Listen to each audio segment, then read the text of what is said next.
Today we honor them here in this memorial as a tribute to their deeds. Sovereign God, I ask your blessings on those who continue to mourn their loss, others who continue to lay claim to your grace. As America's sons and daughters in uniform continue to stand vigilant against the threats of our freedoms, we pray your blessings, your shielding, and your protection. Your sovereign governance continue to preserve the freedoms for which so many have paid with their final breath. God Almighty, we ask that you heal the hurts of this war-torn world and bestow upon us freedom, justice, and peace for all. In your name I pray. Amen.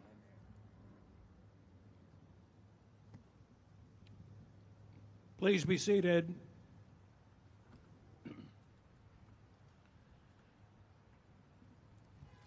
The Friends of the National World War II Memorial is proud to co-host today's observance with the National Park Service, stewards of this memorial.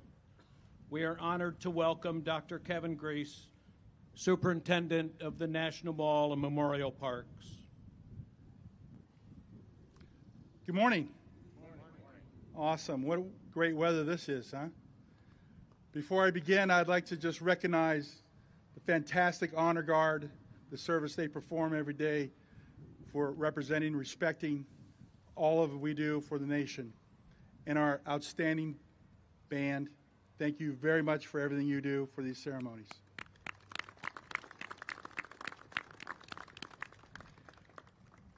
Good morning and welcome on behalf of the National Park Service to the World War II Memorial. We mark the 80th anniversary of victory over Japan, which brought an end to the costliest conflict in human history.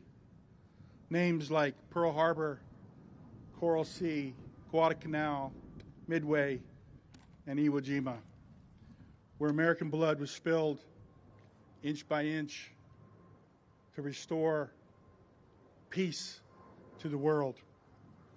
This memorial, dedicated to all who have served, are still with us today, and those we have lost and the families that sacrificed, honors all who have served in every theater of the war, and remembers those who gave their lives, and it recognizes the value and importance and the impact of the victory that restored freedom and ended the tyranny and evil that had beset the world. I want to thank the Friends of the National World War II Memorial, our partner and co-sponsor of today's event. The Friends are just that, friends to everyone, to the veterans that are here with us today, to the memories that have served. This group is passionate about what they do and why they support and serve. It is through their efforts that the event today could take place and we could honor the people that we've lost and the people that have served and shown through their example what excellence and great generation looks like. I also want to thank the National Park Service staff every day for taking care of this memorial the best that we can. Every single day we have passion, we have respect, and we have love for this. It is our mission to do this in perpetuity, and we take that mission very seriously. So thank you to all of them and the wonderful volunteers that come out and donate their time in the yellow shirts. You can recognize them, who help us every single day to take care of everything. More than 4 million visitors a year come to this memorial. This memorial is the centerpiece between the two monuments that you can see, the Lincoln and the Washington. It's a center for a reason. 4 million people a year come here to pay respect. 4 million people a year, 80 years later. We have not forgotten. They have not forgotten. To our veterans who are here today and the veterans who are not here with us today, thank you very much for your service.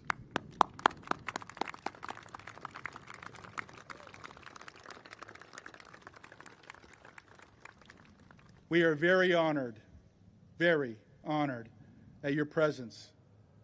and glad you could be with us here today to share your stories, for us to recognize you in person, and to say thank you.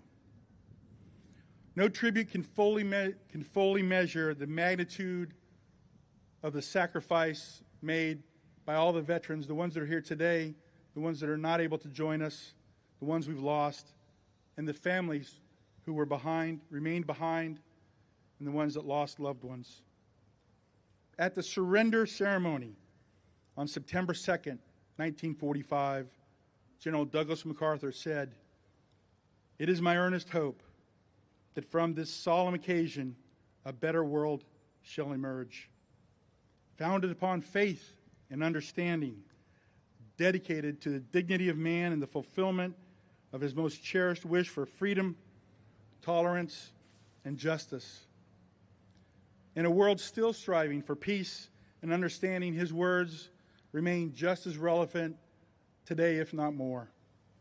Memorials like this are not just simply stone and bronze. They remind us that ordinary people and extraordinary people can accomplish significant things. They help us understand the sacrifices that shaped our nation, our society. They show us what we can achieve when we work together as a nation. The National Park Service is extremely proud to be the steward of this legacy. We will be here every day protecting this place and passing its stories on to future generations, to the 4 million that come every day, to the millions that will come in the future. What we preserve here is not only a memorial, but a national birthright purchased at an unimaginable cost, and one we will honor with all the reverence that it deserves. Thank you.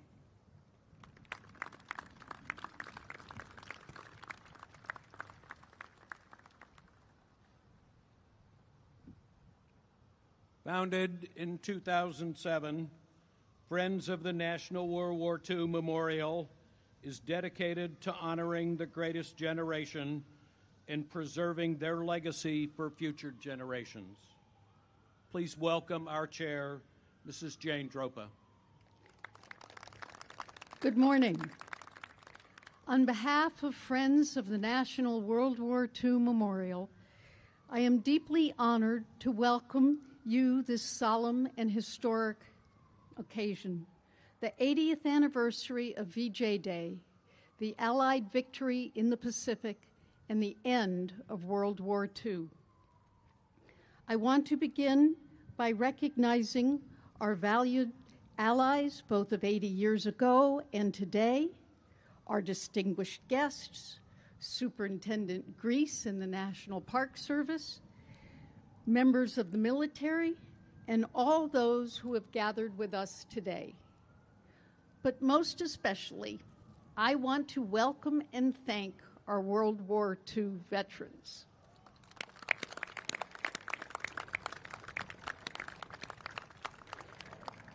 Your presence here today is a powerful reminder of the courage, character, and sacrifice that defined your generation.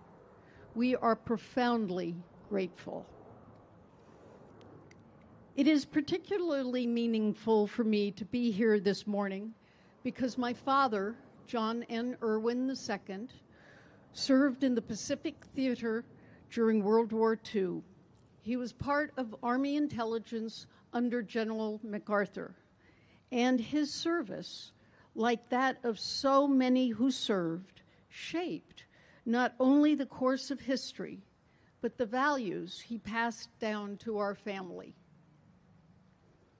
80 years ago today, people around the world danced in the streets and embraced loved ones and even strangers with tears of joy and relief. But even in that celebration, there was solemn remembrance for the 70 million people around the globe whose lives were lost, and the more than 400,000 Americans who never returned home. Here, at this memorial, this sacred space, etched in granite and bronze, we remember them.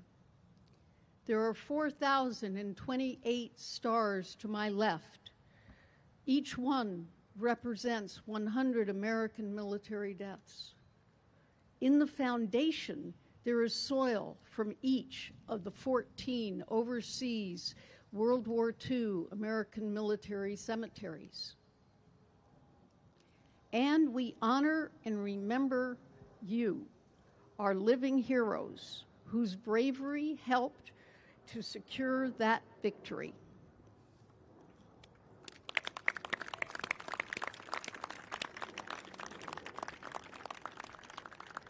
Today is not just a commemoration of the past, it is a call to the future, a call to preserve this memorial and what it stands for. And as my fellow board member, Admiral John Baldwin, wrote in an op-ed piece this weekend, the true commemoration lies in our actions, recording veterans' testimonies before they are lost, teaching the next generation the human cost of war, strengthening alliances that prevent future conflict, and rejecting the false comfort of forgetting. We need to ensure that every generation understands what was won and what was sacrificed. Thank you for joining us, and thank you from the bottom of my heart to our veterans. Your legacy lives on in all of us and will never be forgotten. Thank you.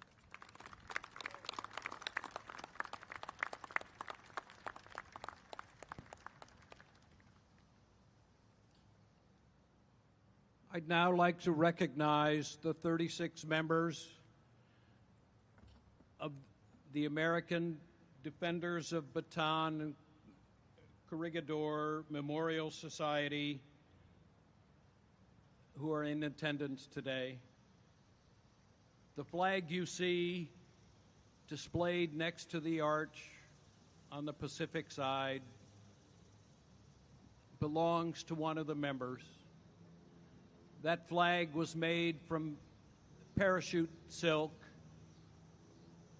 of supplies dropped by B-29s after the Japanese surrender, and the flag was erected over the POW camp in Japan.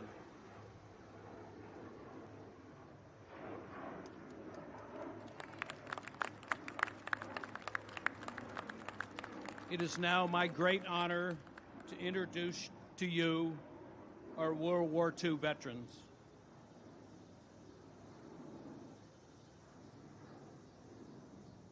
Mr. Dave Yoho. At just 16 years old, Dave Yoho joined the United States Merchant Marine and served aboard a T-2 tanker supplying combat ships in the South Pacific. The war ended days before his 17th birthday. Let us honor Mr. Dave Yoho.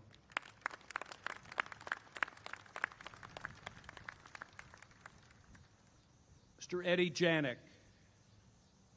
Eddie Janik joined the United States Navy at 16 and served with the Naval Shore Party during amphibious assaults on Peleliu, Leyte, and Lingayen Gulf. As a beach master, he kept order in the chaos of battle. He later served aboard the USS Okanagan during the Korean War. Let us honor Mr. Eddie Janik.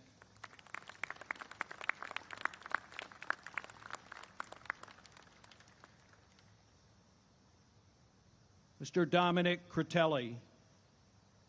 At 104 years old, Dominic Critelli served with the 95th Infantry Division in the Headquarters Battalion Artillery Aviation Unit.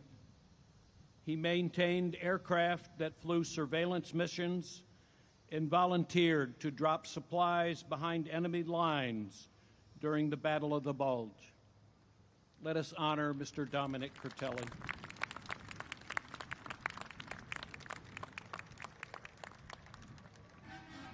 Mr. John Weiss.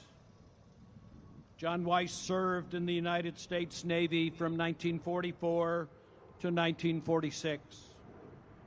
Assigned to the Seabees in the Philippines, he helped build critical airfields to support the planned invasion of Japan. Let us honor Mr. John Weiss.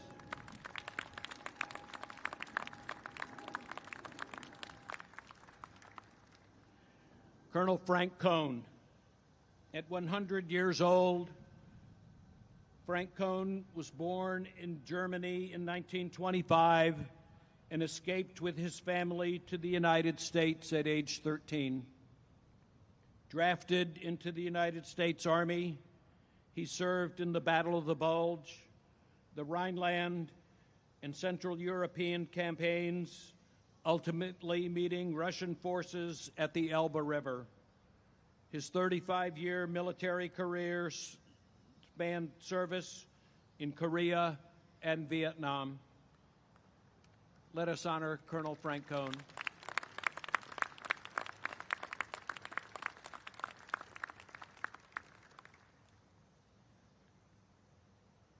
Lieutenant Commander Jeffrey Donahue. At age 102, Lieutenant Commander Donahue served as a naval aviator aboard the USS Salamaua in the Pacific. He survived a kamikaze attack in January 1945 and a typhoon that damaged the ship months later. He was present in Tokyo Bay during the surrender ceremony and continued to serve during the Korean War as a flight instructor. Let us honor Lieutenant Commander Jeffrey Donahue.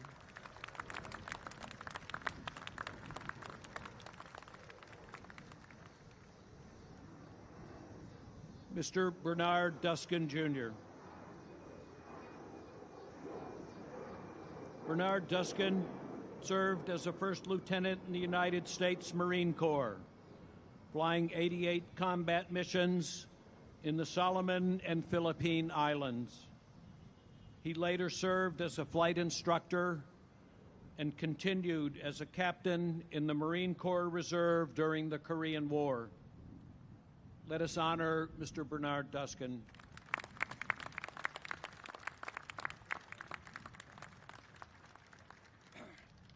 Mr. Callan Safel. Born and raised in Washington, D.C., Callan Safel enlisted in the Navy at 17, served in the Pacific as an electrician's mate first class. Aboard a wooden-hulled degaussing ship, he supported mine-sweeping operations critical to fleet safety. Let us honor Mr. Callan Safel.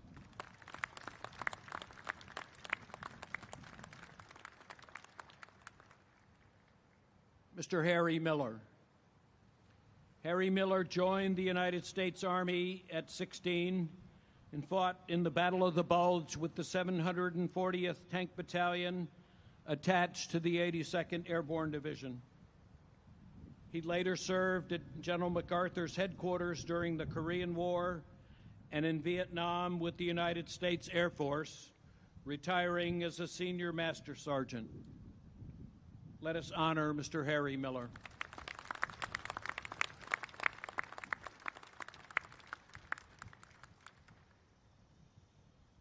Mr. Alton Riggins. Alton Riggins served in the United States Navy in the Pacific Theater. After the war, he worked as a bricklayer and drove a taxi in Washington, D.C., continuing a life of service to his community. Let us honor Mr. Alton Riggins.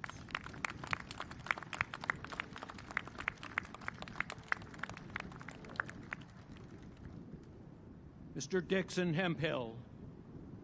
Dixon Hemphill joined the United States Navy in 1943 and served as a turret officer aboard the United States Little Rock. He later trained Taiwanese sailors in Shanghai and retired from the Naval Reserve as a lieutenant commander. Let us honor Mr. Dixon Hemphill.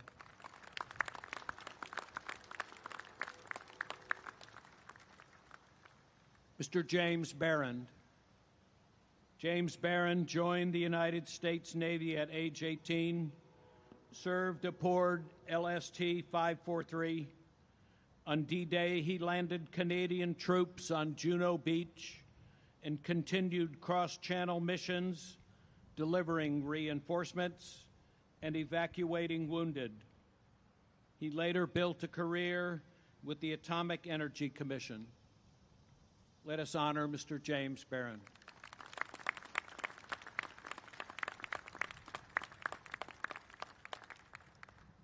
Mr. James Quinn. James Quinn joined the Merchant Marine at age 17, transporting supplies through dangerous waters to North Africa and France during the war. He later enlisted in the Navy, where he became a physical trainer and won the Tri-State Lightweight Golden Glove Championship. Let us honor Mr. James Quinn.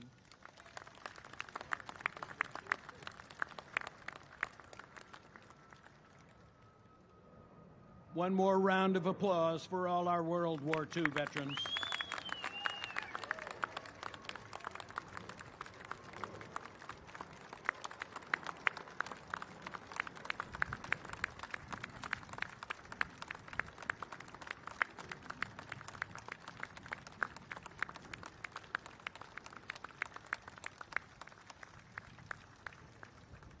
Now, please enjoy a special musical tribute to our veterans performed by the United States Marine Band.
It is now my great honor to introduce our keynote speaker, Mr. Dave Yoho. Dave enlisted in the United States Maritime Service in 1944 at the age of 16. He trained at Sheepshead Bay, New York, and served aboard a T-2 tanker in the South Pacific. The war ended just 4 days before his 17th birthday. After the war, he earned his GED, attended night school, and rose through the business world, eventually founding a successful company and becoming a sought-after speaker across the United States and in 22 foreign countries. Dave is also a recipient of the Congressional Gold Medal. Please welcome Mr. Dave Yoho.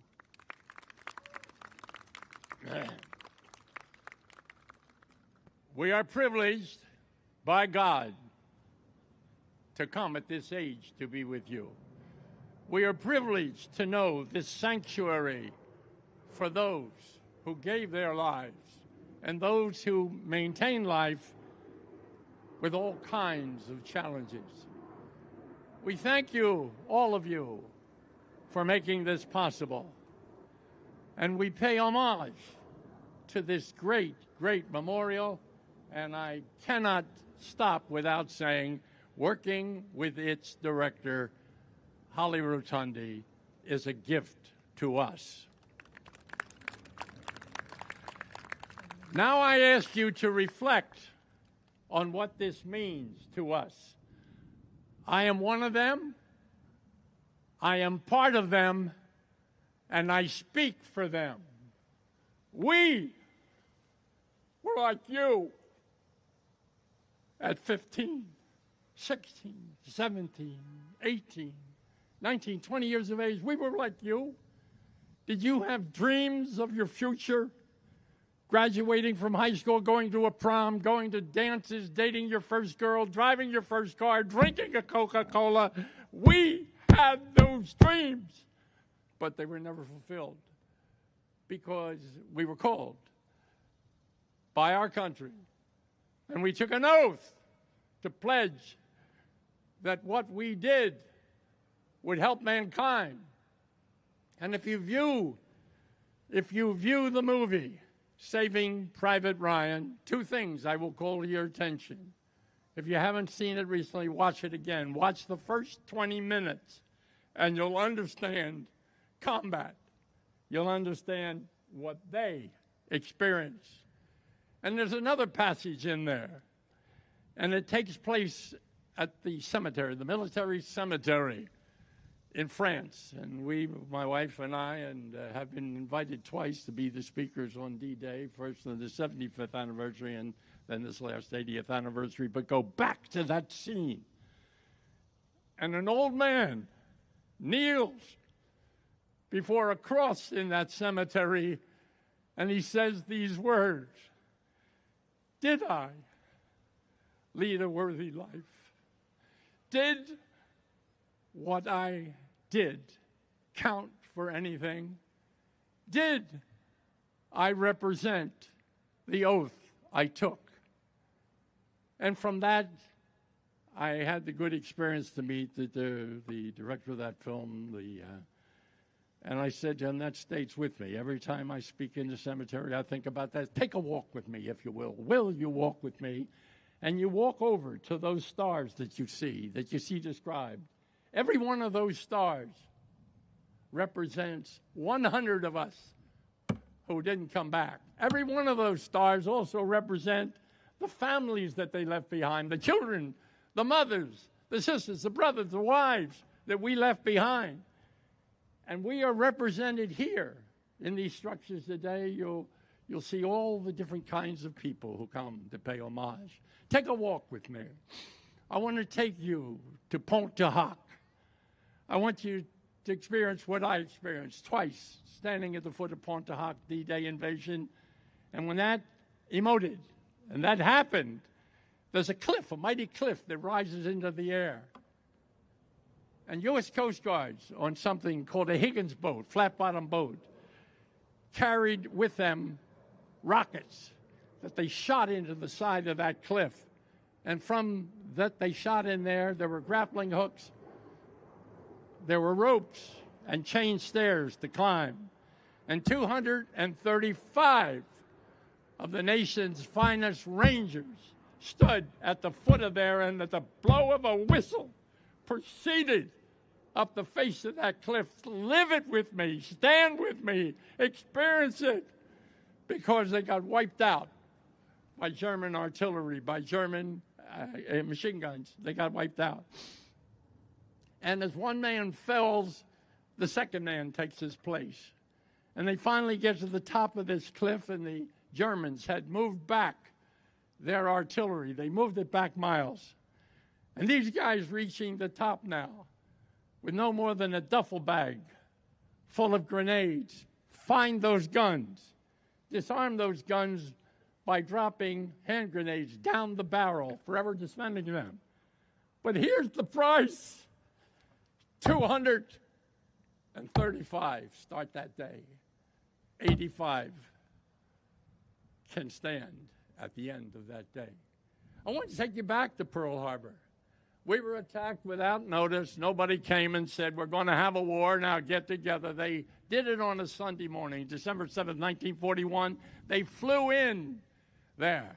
And for only 1 hour and 15 minutes, 75 minutes in total, they wiped out 2,500 of us. They wiped out our battleships. But let me tell you what they did. They made grave mistakes. Mistake number one, they came on a Sunday. We are pious people, not all of us, but those that were away. They were at church, or they had leave over that night. Mistake number two, the greatest part of our fleet were out on maneuvers, and none of their espionage picked that up. Mistake number three, they left the oil stations. All the oil fields that fueled our ship, they left them standing. But number four, they unleashed a sense of patriotism, democracy, kindness, that, thank you very much. And they forgot that this was a country, all of us dedicated to taking an oath to do what we could do. And so they invoked something that caused us to recruit 16,200,000. Doesn't sound like much, but that was 12.5% of our population. We only had 130 million in at that time. They stripped us of our manhood. 12.5% of our population were sent to war. And the women, God bless the women. The women picked up the chores. A woman could not go into combat in World War II. But the women picked up the chores that we needed.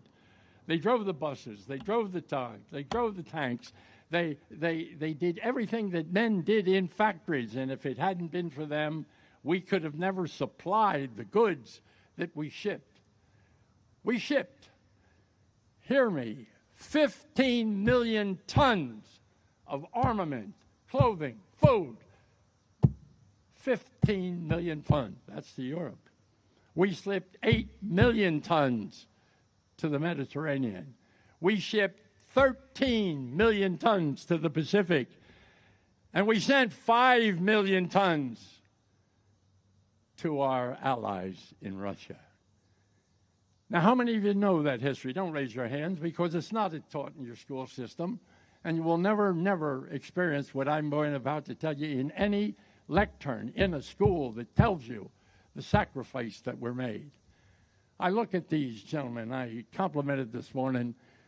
This is finery at its best. This is Marine Corps at its best. This is Semper Fi at its best. But I think of Semper Fi when our warriors were taken in to Iwo Jima. Search that history and see what you will find. The Japanese people let us come in. The armies let us come in. Let our 2nd Marine Division climb those sandy hills. And then all hell exploded. And they were trapped there for over 40 hours. I want you to think about 40 hours without being able to go to a bathroom, without being able to eat, armed and expected to move forward. So when they tell you of the 440 of us that died, they leave out something in the teaching. Millions came home with a dread disease. Oh, we came home with malaria, bleeding ulcers. If you worked in the engine room of the ship, asbestosis that could turn into a worse disease. But we also came home with a dreaded disease that few ever talk about. And every one of these dudes experienced a part of it, including myself, and it's called post-traumatic stress. And they added a D, post-traumatic stress disorder. And so how do we sanctify what was done? Well, when you get an opportunity, I want you to go around these areas and look what is etched into the granite. You'll see something over here called Murmansk, a tribute to my fellows. There were 250,000 of us recruited. They were sinking ships so rapidly that in 1938, President Roosevelt, a wise commander-in-chief, said, "We will build a flotilla of ships and never be without the ships that we need." Don't forget, here we were in the United States. There was Europe, there was the Mediterranean, there was the South Pacific, there was Russia, and thousands of other little spots in the world that we were sent and did the job that we were asked to do. I'm not here to down anything that was ever done. My role here is to make you aware. The war was over. We had whipped them. We beat them at every stage in Europe. We had beaten them. And out of nowhere came the Battle of the Bulge. And if you happen to be a relative of anyone who experienced, they won't talk about it. In fact, many of you will come up to me later and say, my grandfather, my father, my uncle, they were in the war, but they never spoke about it. Why? The Battle of the Bulge, the war was over. We had beaten Germany. We were the kings. We lost 19,200 men died in the Battle of the Bulge. And those that survive are stricken forever with denial. When the old man kneels in that cemetery and says, "Did I do a worthful job? Was what I did good for this country?" I want to tell you about the women who flew the planes. Can't stop this tribute. Women could not go into combat. There were 1,000. They were called WASP, W-A-S-P-S. And they were just about 10 years ago given the honor of being recognized. 39 of them lost their lives. Now, they weren't in combat. The equipment was faulty, and they never made it through the next step. So what will this mean to you? Here's what I want to say to you. We are your guests. We are your symbol of what was. Come, get to know us. These are great guys. 2 of them are over 100. 2 of them are 100. Every one of them is over 97 years of age. I am their baby at 97. But here's what I ask you to do. When you shake their hands and say, "Thank you for your service," stand and wait and see what he can give you of history. That Murmansk run, 34 ships leaving the east coast of the United States, 74 ships. 34 ships, surrounded by 22 combat ships. And they are headed for something in the Barents Sea called Archangel. That's part of Russia. And those 34 ships were surrounded by convoys and protection, and 5 days outside of Russia, an admiral in England withdrew the military support. And all that military support was pulled away and taken to another site because the greatest battleship then existing at the time, the Tirpitz, was housed in Norway. And they were concerned that that ship was going to come out. And he made the decision. He was human. People make these decisions all the time. But now, the Barents Sea, 34 ships, 33 of them made it that far.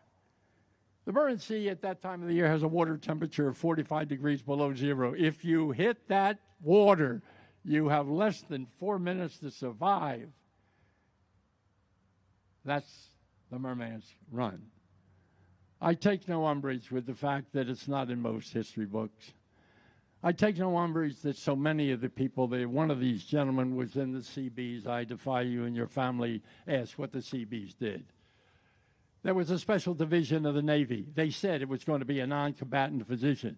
Yeah, the minute we secured a beach, they went in with bulldozers and whatever equipment you could get to sound out that beach, sound it out so we could lay down planks to get them in there.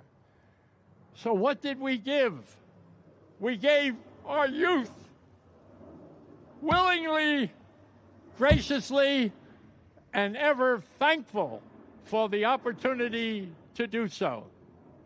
And as you walk these hallowed grounds, take time to see all the things, including these bas-reliefs, these things that are on the wall here, because they depict what the women did. They depict what we did. We depict what our submarines did. Little known fact, we lost in the first 7 months of the war. War started in December. In June, by June, we had lost over 300 ships off the east coast of the United States. Not all Americans. Some of them were Brits, and some of them were Free France and other nationalities. But we lost those ships because we had no support on the ships. We had no guns on those ships. We had no degassing on those ships. But we had men who paid a price. And who knows that history? Somebody made a decision to do it that way. So in closing, I would like to remind you of this. War is not funny. War is not pleasant. The aftermath of war is not funny. The aftermath of war is not necessarily pleasant. It is only pleasant because we took the time to be here at your gracious invitation to meet us and meet this. We are flesh and blood. Meet us and shake our hands and find out who we were and what we did. So I said in closing, years ago, when troops were called to the military, the English started this, 200 years ago.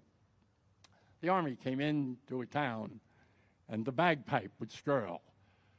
And that skirl of the bagpipe meant, come forward. If you're of fighting age, you come forward and we conscript you. And they put us into uniform. I wasn't me. I'm not that old. They put us in 200 years ago, and sometimes the parent would never see the child again. And so there was a marvelous hymn. It's a Gaelic hymn, and it's called Londonderry Air. It's Gaelic, and so it defies translation. But what happened in 1926, a barrister in England wrote the words, and we remember it now, and you will remember it as Danny Boy. It starts off rather pleasantly. Oh, Danny Boy, the pipes are calling. What is it? A lover? A wife? A mother? No, it's a father. In our time, fathers didn't say and do those things, so perhaps they get lost. And so they called you to battle. And here's how it ends, because I've paraphrased it. I took that song and I paraphrased it. How we veterans look to our end. And we say, now remember, this is paraphrased, and think of that music. And we say, but if I return and the guns of war are silenced, and I am dead, as dead I well may be, please come and find the place where I am lying, and kneel and say an Ave, a prayer for me. And we shall hear, though soft ye tread above us, and in our tomb 'twill warm and softer be, if you'll not say that you truly honor me, then I will sleep in peace for all eternity. Now, I want you to take that message with you. When you're with others, tell them about us. Tell them about what you saw and experienced there, and read on to find out more about us. And why do that? Well, because, remember, we gave up our yesterdays for your and their tomorrows.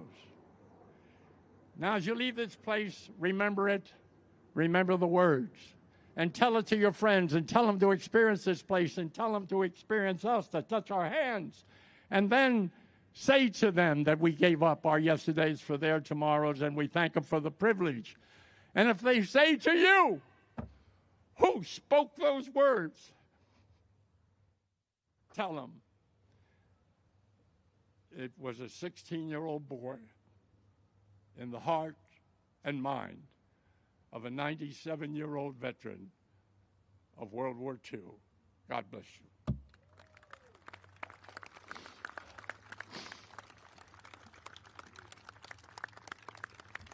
Thank you, sir. Thank you, Dave. Yeah.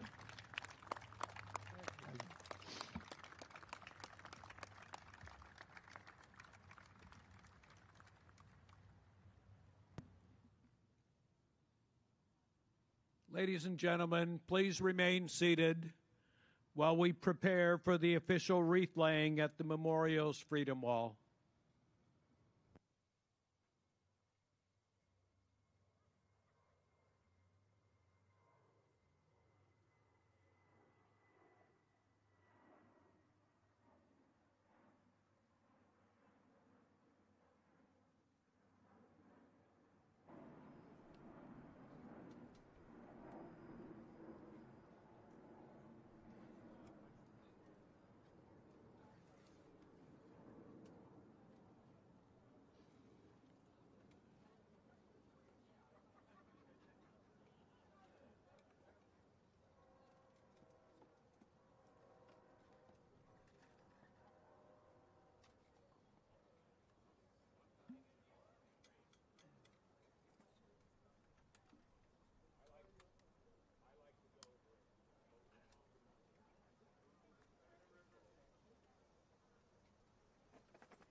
Representing the United States of America, our World War II veterans, Mr. Dave Yoho and Mr. Eddie Janik.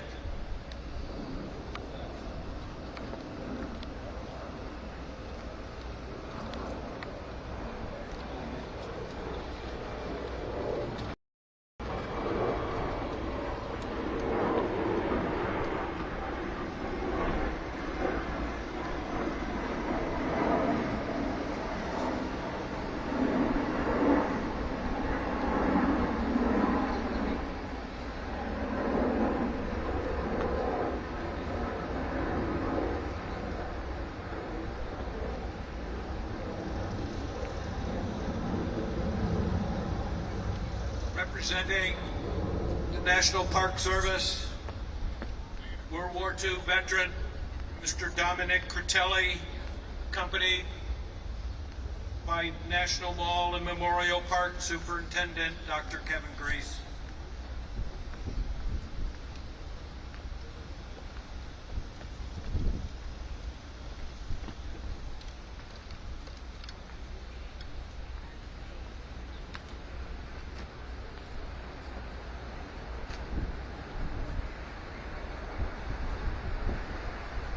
Representing Friends of the National World War II Memorial, World War II veteran, Mr. John Weiss, accompanied by Friends of the National World War II Memorial Chair, Ms. Ropa.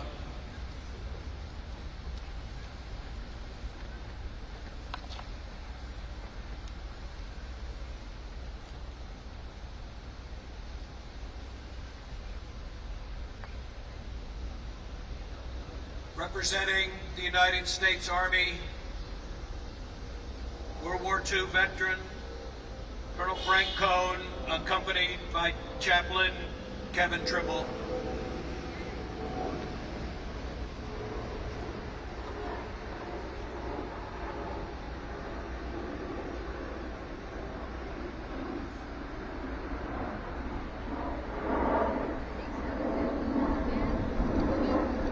Representing the United States Marine Corps, World War II veteran, Mr. Bernard Duskin.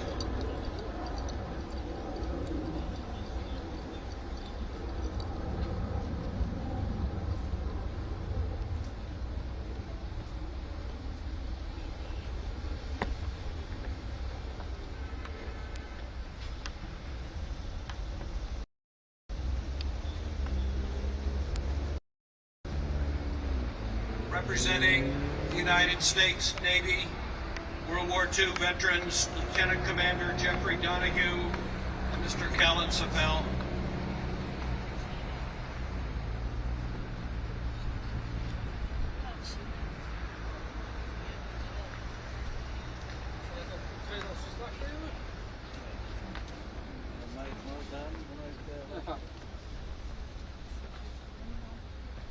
Representing the United States Air Force, World War II veteran, Mr. Harry Miller.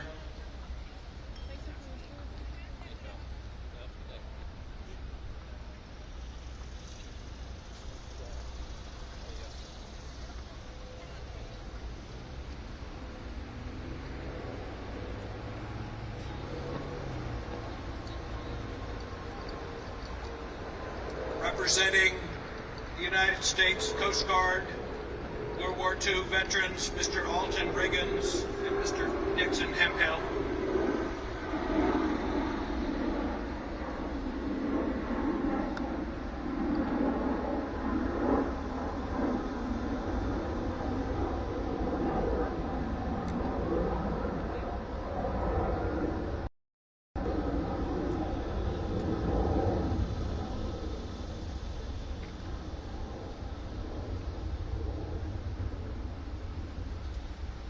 Representing the United States Space Force, World War II veteran, Mr. James Barron.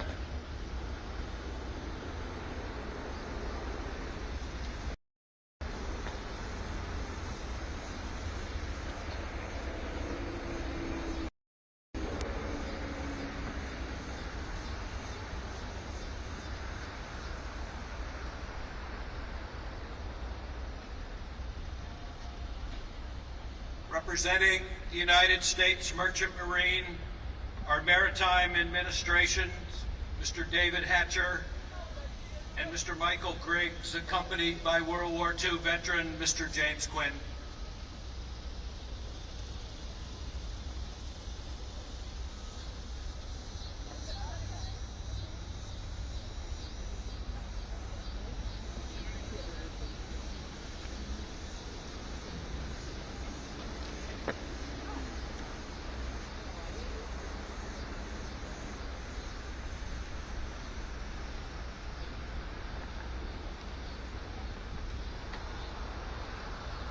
Representing the American Defenders of Bataan and Corregidor Memorial Society, Jan Thompson, President of the American Defenders of Bataan and Corregidor Memorial Society.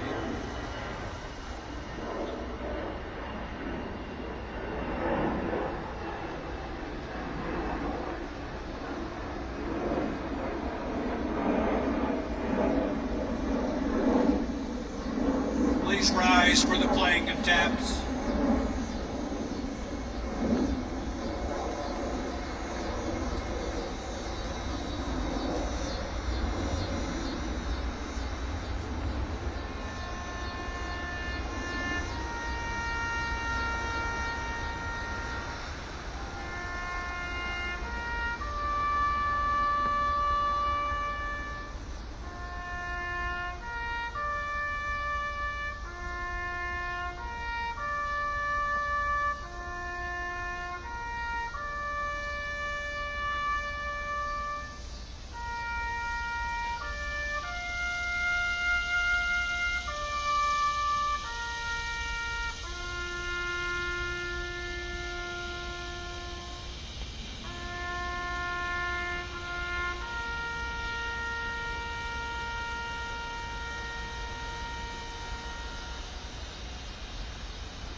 Please be seated. We've now come to the part of the ceremony, the playing of the service songs. When you hear your service song, please stand to be recognized.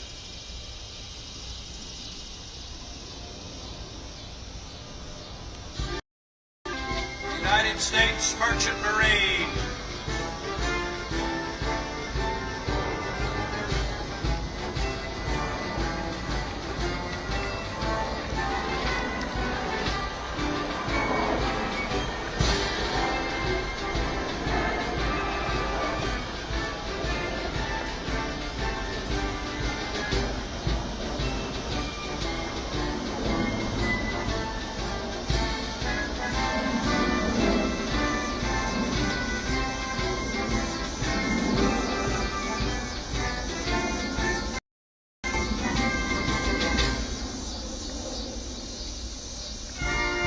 United States Army.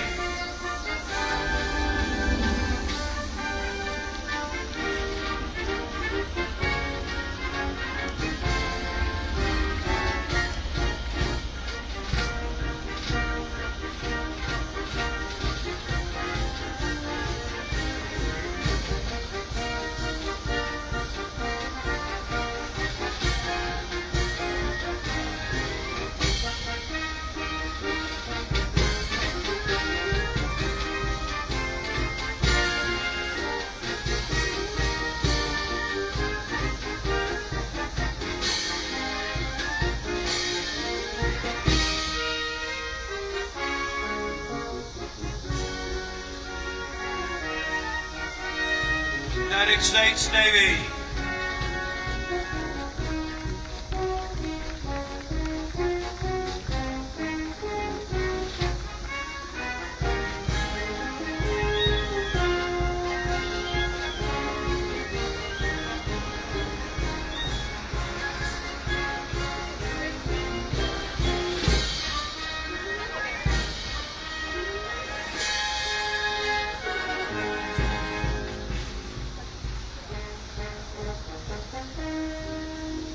United States Coast Guard.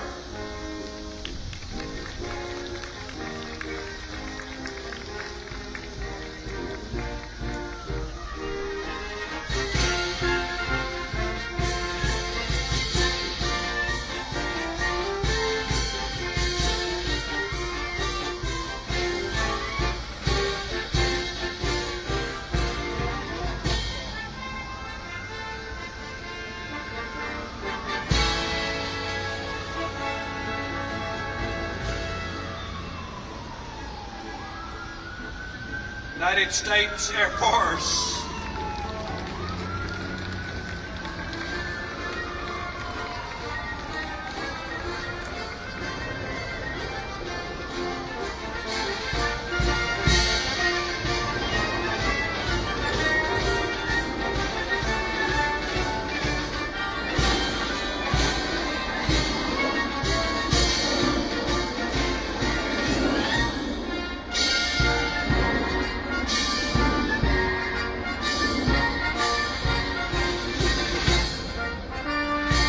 United States Space Force.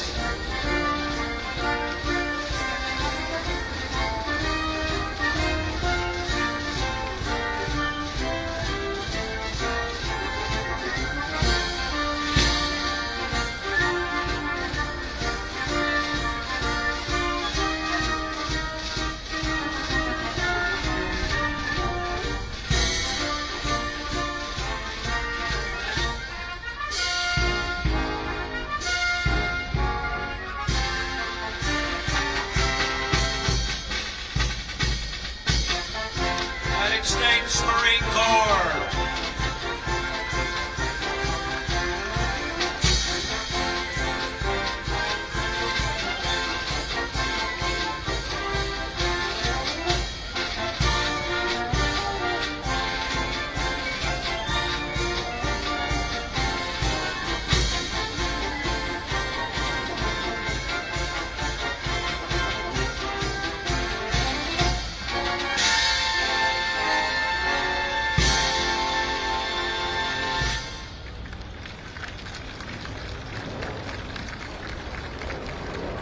This concludes today's ceremony.